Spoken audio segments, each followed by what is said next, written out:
Just a couple days after the beginning of IAE, and in the midst of excitement for new ships, Crusader Industries has launched what I expect to become one of the most common ships in the verse.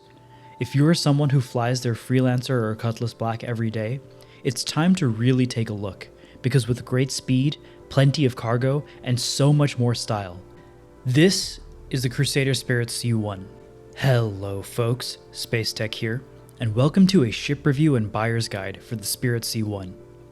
With the competitors like the Cutlass Black and the Freelancer, the C1 is facing up against some of the most flown ships in the verse. With some last-minute buffs to maneuverability, cargo, and the enabling of tractor beams, has the C1 done enough to earn your upgrade? If you've been to my channel before, you know I'm all about the details, so feel free to jump around to sections that interest you the most. If I've helped you make up your mind by the end, a like and subscribe is always appreciated. Starting off with the tour. Just like its sister variants, the A1, the sides of this ship have all the sleekness and style of Crusader ships. Somehow, the designers of the Spirit have managed to create ships that have silhouettes that are familiar to the Hercules series, while also replacing the soft curves of those ships with hard lines and angles. As much as you'd think that these wings look similar to the ones on Origin ships, the Spirit series does not benefit from great fuel scoops, almost identical to the scoop rate of a Cutlass Black, so next to nothing compared to something like the 300i. Coming to the front of the ship, we see the wonderfully designed nose of the ship, complete with the iconic light bar that the Spirits share with the electric vehicles of today. Around the other side, we have an easy-to-miss fuel port. Similar to most new ships, the C1 comes with two fuel ports. One of these ports will be used to refuel from ships like the Starfarer, while the other seems specifically designed to be used by vehicles or personnel on the ground. This will likely be used to refuel the ship when it's at remote outposts or on a carrier like the Kraken. It's also quite possible that we'll be able to do this ourselves as part of the larger hangar changes coming to Star Citizen soon. This brings us to the back. Here we have 8 massive Crusader thrusters framing the rear ramp of the ship. We also have the spokes sticking out the back of the ship, similar to the larger Hercules. Finally, we have access to the ramp through a pad on the left side. Hitting this button reminds us once again of the incredible levels of polish on Star Citizen ships. We can see a flashing red rectangle projected on the floor around where the ramp will sit. These lights then become steady after the ramp is finished deploying. Up the ramp, we also have our first set of components. The right side has our batteries, as well as the size 2 quantum drive. The space above the drive also indicates that this ship will be able to fit a jump drive once those are implemented to jump between systems. On the left side, we have access to our size 2 power plant, size 2 cooler, and one size 2 shield. Of course, this then leads to the massive set of blast doors, which when opened reveal the cavernous cargo hold of the C1. We do also have the ability to set the lighting of each of these rooms, but I don't think red alert lighting will hit quite the same as it did with the A1's bomb bay. That being said, the versatility of this room cannot be overstated. The main use will of course be cargo. The room's cargo grid supports up to 64 SCU. This includes being able to carry the huge 32 SCU crates. This will get even more important once we're forced to manually load and unload our cargo.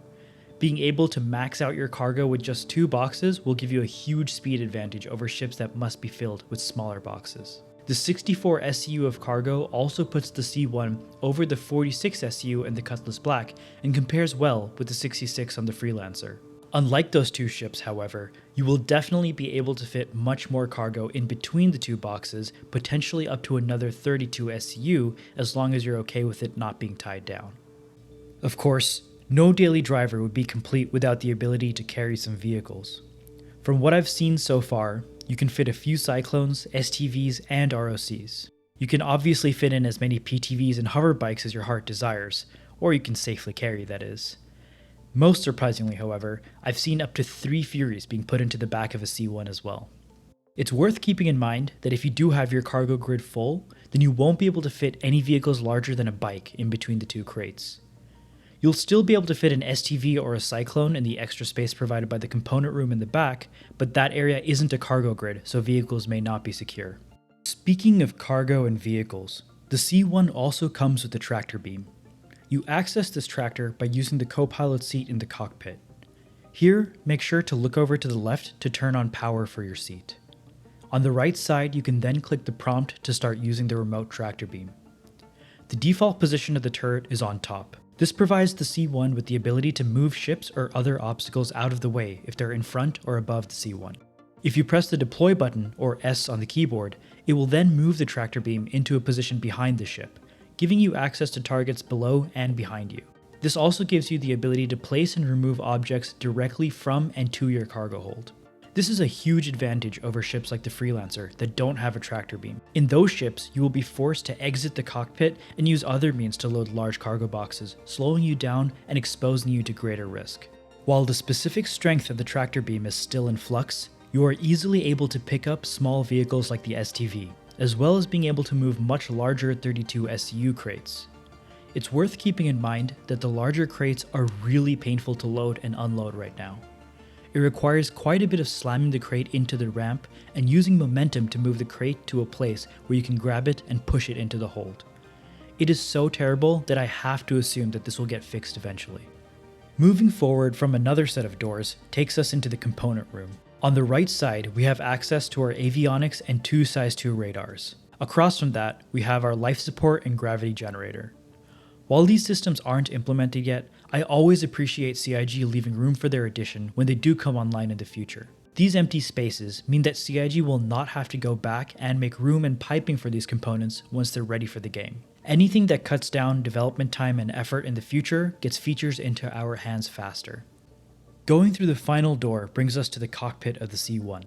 Starting along the right wall leads us to the infamous shower-toilet combination. In my A1 review, I was appalled at the lack of toilet paper on board what is otherwise a highbrow ship. Of course, I was quickly reminded of my ignorance, and I am now well versed in the ways of the 3 seashells. In case of an emergency of the most important kind, you are now able to set the lighting inside the toilet to red alert. Never again will your situation go uncommunicated to your crew. Across from the party room, we have the ship's gun rack. I much prefer the cleanliness of the display behind glass as opposed to the grills on the Hercules series. It has enough carrying capacity to hold 2 large weapons, 2 small weapons or tools, and finally some space at the bottom for grenades and other personal items. This rack is flanked by 2 suit lockers for when you need to change into flight suits to actually pilot the ship, when those systems get implemented in the future. This brings us to the habitation section. Here, we have a tiny kitchenette with 2 small storage areas. We also have 2 beds, which will double as escape pods. Each bed also comes with access to some external storage above it, which can hold up to 200,000 micro SCU to store some smaller items. Finally, the pilot's seat. This is where you'll fly the ship, manage power, and shoot the main guns. So what kind of weaponry does the C1 have to defend its precious cargo? The pilot has access to 4 size 3 weapons that come stock with laser cannons, which I'd recommend swapping out for laser repeaters instead. That being said, I don't foresee the C1 being used primarily for combat, so for a daily driver who isn't interested in combat, it's not a terrible decision to swap these out for ballistic weapons either. You also get access to 4 size 3 missiles with the option to switch them out for 8 size 2s or 16 size 1s. If you do end up needing to defend yourself, all the DPS in the world won't save you if you've already been blown up. So how does the durability of the C1 stack up? The C1 comes with 1 size 2 shield, giving it an HP pool of 9,000 by default. If you upgrade the shield to an FR76, this gets increased to 10,375 HP. If your shields ever do get completely depleted, the C1 has a total HP of 67,600, with 16,500 of that being just the body, with 13,500 being the nose HP.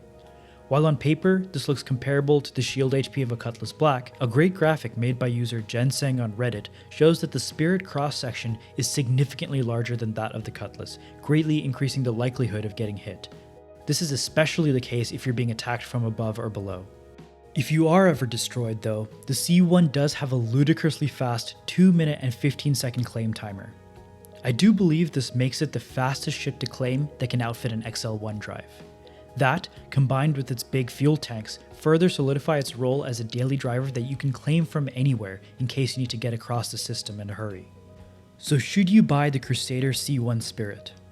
I think for a lot of people it will end up coming down to preference. There are several key advantages it has over ships like the Freelancer and the Cutlass in categories like maneuverability and its extremely versatile cargo bay. It does also have some small drawbacks, primarily in combat compared to those two as well. I wouldn't buy this ship as a cargo runner since ships like the Freelancer Max are better suited to move more cargo, but as a daily driver, the level of polish is undeniable. Beyond the stats of a ship is the way it makes you feel getting in and out of it 100 times. This is the ship that you should be excited to see as you walk into your hangar. I think for a lot of people, this is that ship. So for those people, welcome to your new daily driver, the Spirit C1. Please like and subscribe if you enjoyed this video. Take care and see you in the next one.